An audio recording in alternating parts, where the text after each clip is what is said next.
Srila Prabhupada's Disappearance Day festival and remembrance. We were all hoping that His Holiness Varshnava Maharaj would come, but he's not feeling well. So it's not like the human show. Yes. But I would like to read something from Bhakti True Swami to start the program. Bhakti True Swami will be here in a couple of days, actually. We'll be so fortunate to have him with us. As many of you know, he was Prabhupada's cook and servant towards the last part of Prabhupada's lila here on the planet. So here's his offering. Bhakti True Swami's Disappearance Day offering to Srila Prabhupada. Why do we hesitate to tell a newcomer who is searching for a guru that Srila Prabhupada, the best guru the world has ever seen, is still here, and one can surrender unto him and go back to Godhead very easily? When we have such a great good fortune, why do we not take full advantage of it? Prabhupada did not say anything to me, and then in a very soft voice, he told me, "Didn't I teach you that the spirit soul is eternal and he never dies?" That one statement gave me a profound realization. How could the person who taught me that the spirit soul never dies ever die himself? He will always be with us, although someday he may disappear from our mundane vision. But today, when I look back, I can see that soon after Srila Prabhupada's disappearance, we took it for granted that Srila Prabhupada is not here anymore, like any other mortal. As he left his body, he is no more.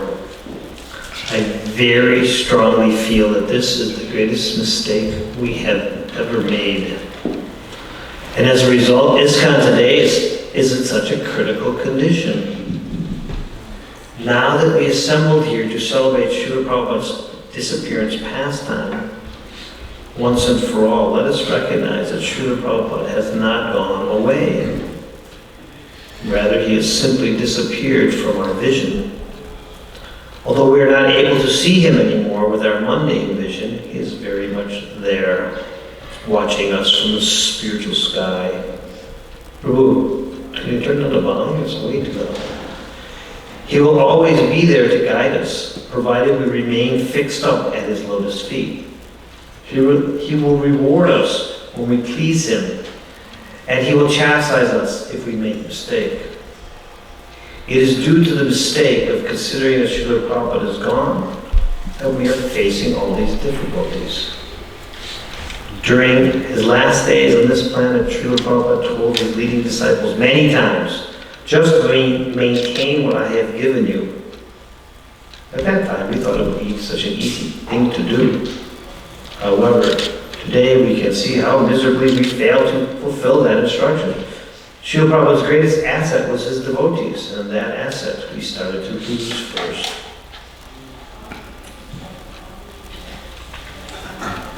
Now we are about to lose everything else that his divine grace gave us to maintain. I do not want to blame anyone for all the mistakes that were made, but we must nonetheless recognize them and learn our lessons from them. Therefore, with all sincerity, I say that we are losing everything because we had been thinking that Srila Prabhupada is now dead and gone. We started to claim our shares of our inheritance. This morning, during her speech, Mother Deva Shakti pointed out how natural it is to see that Srila Prabhupada is the guru of ISKCON still today. It occurred to me how clear a fact that is. Still, how seldom we act according to that understanding. Or do we ever act at all with that understanding? Nevertheless, every day in all the temples of ISKCON, Srila Prabhupada is worshipped by everyone. Then why do we hesitate to tell a newcomer who is searching for a guru that Srila Prabhupada, the best guru in the world, has ever seen is still here. One can surrender unto him and go back to God very easily. When we have such a great good fortune, why do we not take full advantage of it? It is only when we do so that the glorious days of ISKCON will come back again, and we will witness Sri Chaitanya Mahaprabhu's Sankirtan movement starting to spread in leaps and bounds all over the world. If we really love ISKCON, if we sincerely want the Krishna consciousness movement to spread all over the world, in every village and town, and thus broadcast all over the world, that Srila Prabhupada is still with us, and that anyone who wants to receive his mercy can approach him and establish his eternal relationship with him. On this day, when Srila Prabhupada apparently left this planet, let us take up the sole responsibility to recognize the fact that Srila Prabhupada was always present in ISKCON, and that whoever wants to come and meet him here still today, as his humble servants, let us help them to establish their relationship with divine grace. From Bhakti Charu Swami, Srila Prabhupada Ki Jai. So, today's ceremony, we'll be hearing from Prabhupada's disciples, remembrances, appreciations, historical lilas, or anything from the heart. So, looking around the room. Can I start? Because I gotta go. Yes. Looking around the room, we are going to start with Yudhisthira Prabhu. So please come. All right, thank you.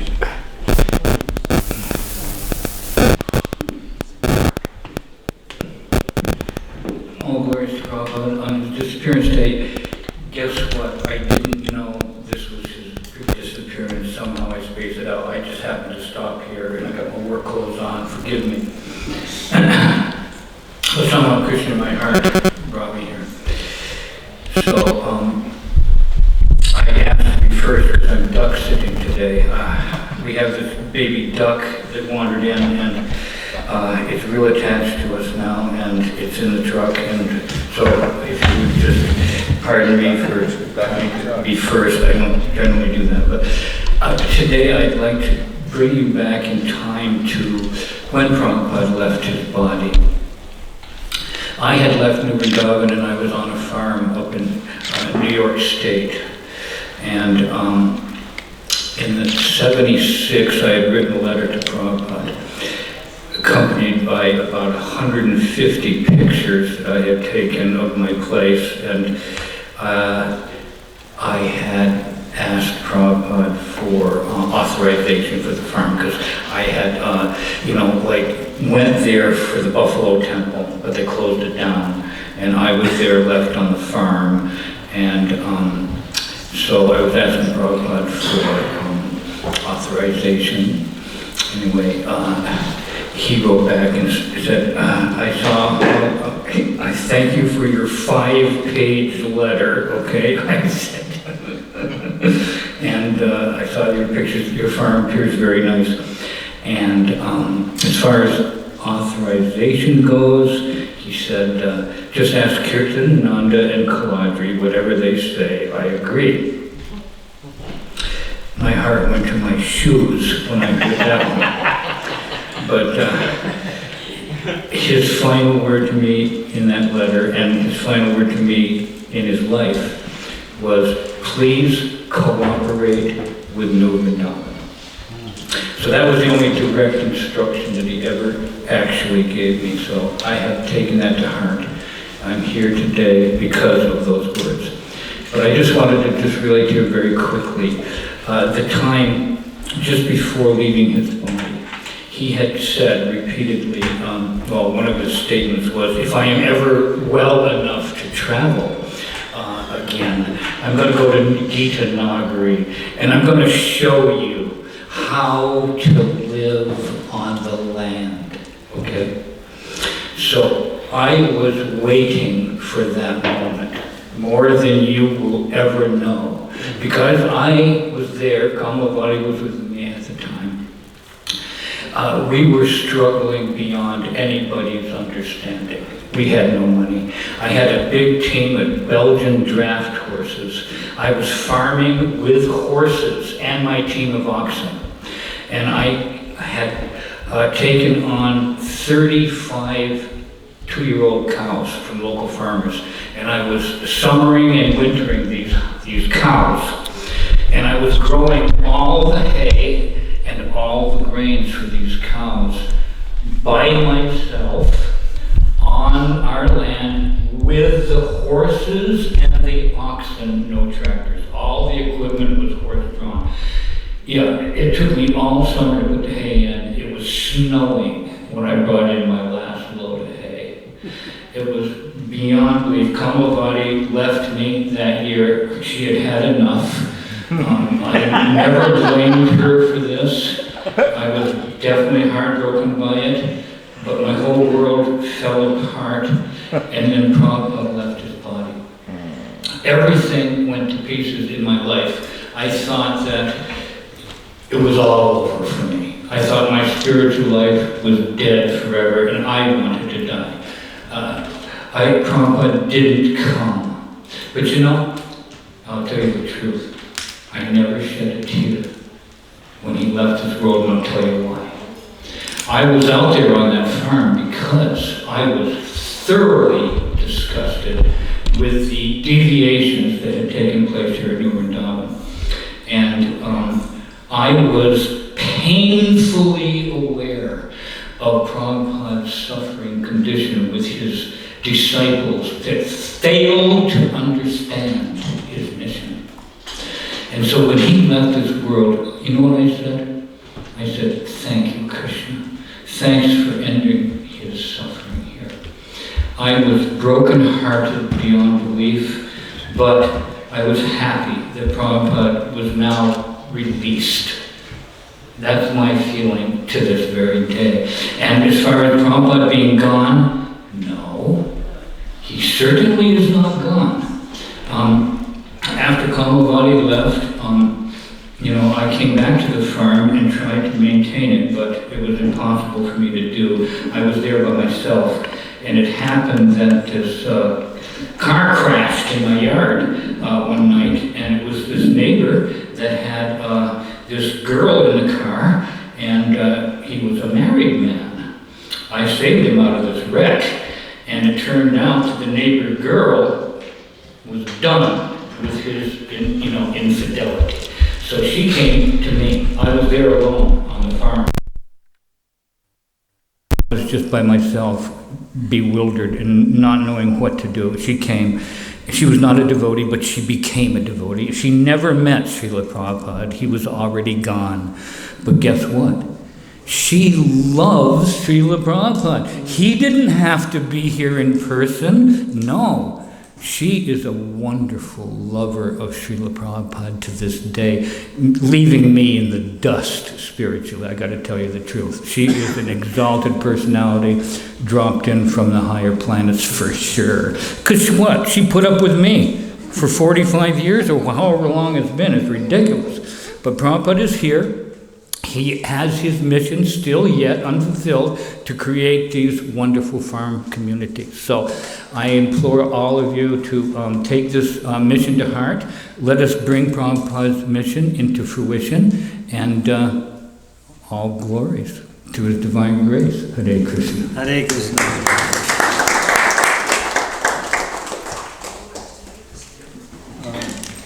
So we'd like to sing what? I will. Yes, sir. So we'd like to ask ladies, and we're going to alternate ladies and gent. The senior most ladies here. If you want to volunteer, you could volunteer, or... Can you give me the mic? No, they're going to come up. Whoever. So we'd like to call on Mother Jayashree or Mother Malati. Either one can step forward, please.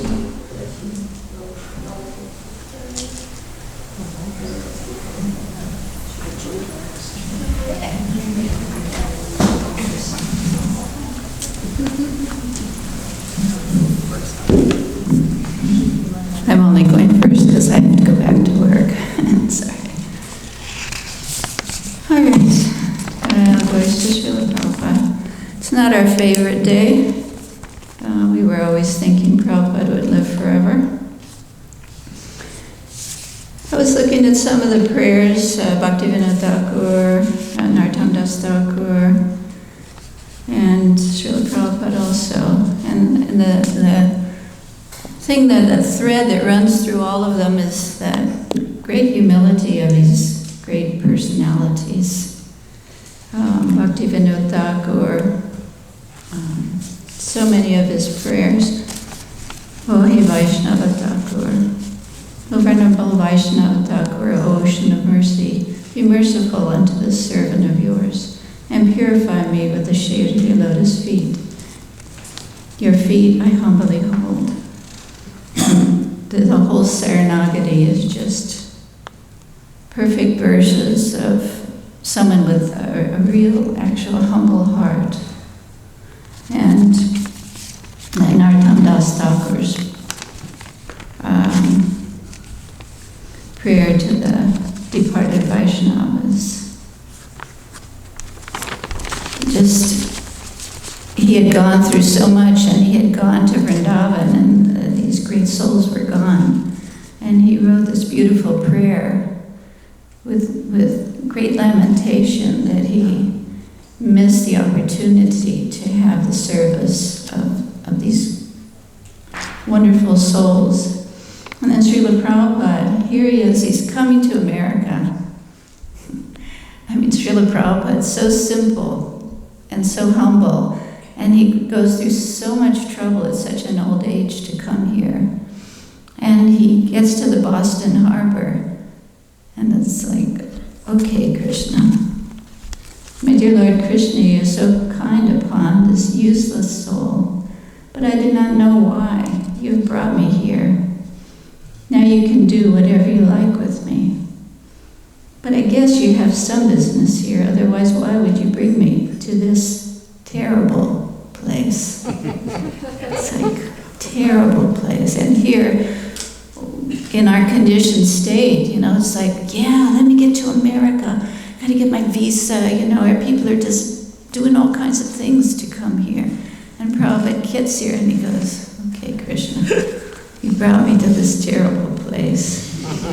Most of the people here are covered by material modes of ignorance and passion. Absorbed in material life, they think themselves happy and satisfied, and therefore they have no taste for the transcendental message of Vasudeva. I do not know how they will be able to understand it. And he goes on, and he's just putting himself in Krishna's hands. He's not like, okay, world, I'm here. Look at me, I can do anything. Look, I'm just so great. It was like, okay, Krishna, oh, here I am. Now you have to help me because I can't do it. In our conditioned state, we're so opposite. And even though we have the opportunity to be here with Srila Prabhupada, we often use it to grow the weeds of power and arrogance. We do exactly the opposite of what Prabhupada wanted for us and what he was.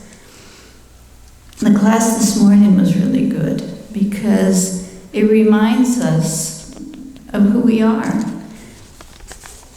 We're not ISKCON, I'm ISKCON, or I'm a leader, or I'm anything.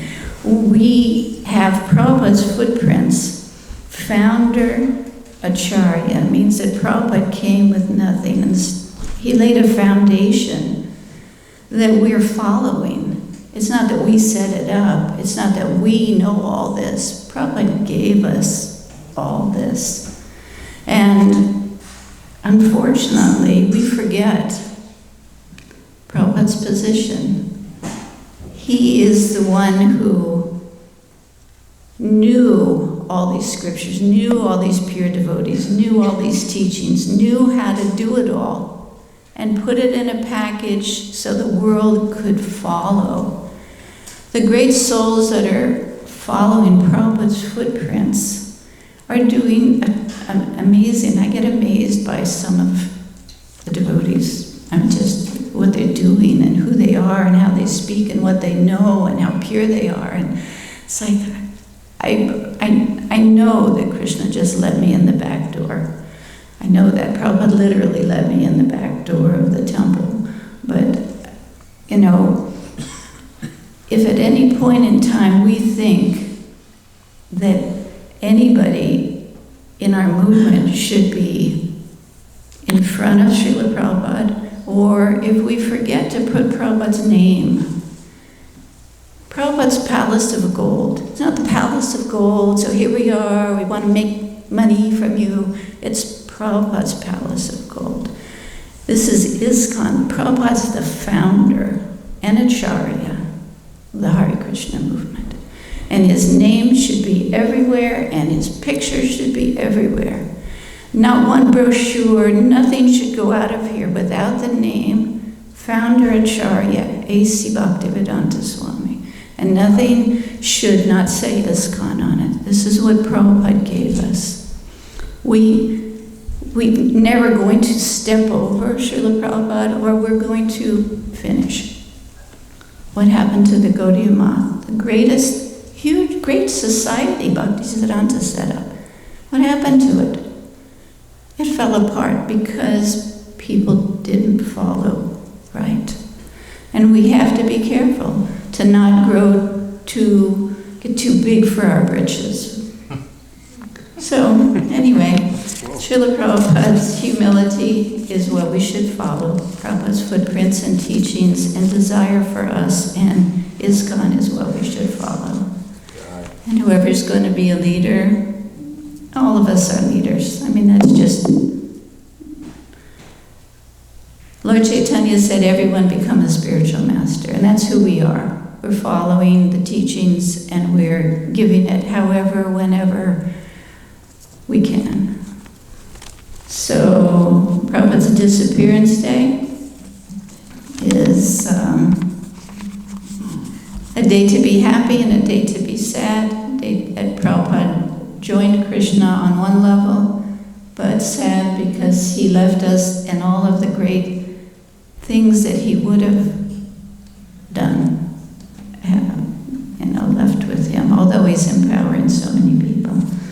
Anyway, so thank you very much for all of your service and your association and for following Srila Prabhupada and pushing on Krishna consciousness. Oh, I have some letters from Srila Prabhupada. I just wanted to read you one of them. I just thought it was so nice. Prabhupada's mood, like we were hearing this morning. This is a letter. This was from 1960 or 1970. So this is Prabhupada's letter. Picture, you get the actual letter? Yes. Wow. Is it And The actual letter. I had more, but someone stole them from me. So here it is. Oh no, this one's in 74. Can we take pictures, Mother Joshua? Sure. You can even touch it. I actually have Prabhupada's hair. I have a bunch of things that were Prabhupada's. Okay, I'll just read you this one. Here I was, most spaced out brahmacharini on the planet, believe me. I'm amazed how spaced out I was. So Prabhupada wrote to me, my dear Jayashree Dasi, please accept my blessings. I beg to acknowledge receipt of your letter dated December 24th, 1973. I am very much encouraged to hear that you have joined our temple and are assisting Sudama Mar... Oh, this is not the letter I wanted to read. Sorry. Sorry. That one is not the one I wanted to read. Yeah, this one's 1970. My dear Srimati Jayashree, please accept my blessings. I beg to acknowledge receipt of your letter dated January 25th, 1970. I am so glad to learn that our Krishna consciousness program in Hawaii, New Navadvip, is going on nicely. In this new house, the altar shall be divided into 3 parts. Firstly, Guru Gauranga, secondly, Radha Krishna, third Jagannath. Funny, because we never did that. Send me a diagram of how you are doing that, and if necessary, I shall give you more suggestions. Now, I say I was the most spaced out person because I read this letter, and all I could see was, wow, I got a letter from Prabhupada. I didn't do one thing he asked. I was just too spaced out. As our many branches are being opened in different places of the country, people will gradually come to know about our movement, and that is very nice. Your letter heading stationery is very nicely drawn. In the future, printing, make it colorful and add the words New Navadvip. That will be very nice. That 15 or 20 people are attending your weekly meetings and observing Artik and Kirtan ceremonies is very good news. I thank you for your invitation of going to Hawaii and accepting ripe mangoes. I used to send Srila Prabhupada mangoes in boxes whenever he was in LA. Sometimes they'd make it, sometimes they wouldn't. I mean, they'd get rotten. Anyway, I have another one, but should I read it? It's my initiation letter, actually. Yeah, read it. Please. Okay. These are rare. This one is a copy of the letter. So I met Srila Prabhupada in 1969, and this must have been right after I got initiated. My dear Jai Shri Dasi, please accept my blessings. I thank you very much for your letter of May 5th, 1969, sent along with your beads. And I have duly chanted upon them and initiated you as my student. Your name, Jai Shri Dasi, means victory. And if you will simply continue to develop your Krishna consciousness and follow the rules and regulations, then surely your life will be very victorious in defeating all contaminations of the material world and returning back home, back to Godhead in the spiritual kingdom. Our progress to faithfully follow the rules of no illicit sex, no meat eating, no intoxication, no gambling. Also, we should chant at least 16 rounds a day, trying to avoid the 10 offenses. You have very nice association with your god brothers and god sisters there in Hawaii, and you should help them to propagate our movement in that area. So consult with Gaurasundar and Govinda, and there will be ample engagement for you in this connection. When any questions or difficulties arise, you may consult with them there, or, if you like, I am always at your service to help you in any way that I can. So now that you have a great opportunity to make perfection in your life, and my request to you is to be very serious always about this, and Krishna will give you all facilities for advancement. I hope this will meet you in good health. Your ever well-wisher, A.C. Bhaktivedanta Swami. And he wrote a few months after that to Govinda Dasi, I am very glad to learn from both of your letters that Jill, me, is now staying there. Oh, this must have been, this was the month before I got the initiation letter. She is very nice and intelligent. So the addition of Balabhadra and Jill to our movement is very much appreciated. Please help them in their Krishna consciousness. It will be a great service to Krishna, and you will enhance your Krishna conscious beauties by such activities. Nice.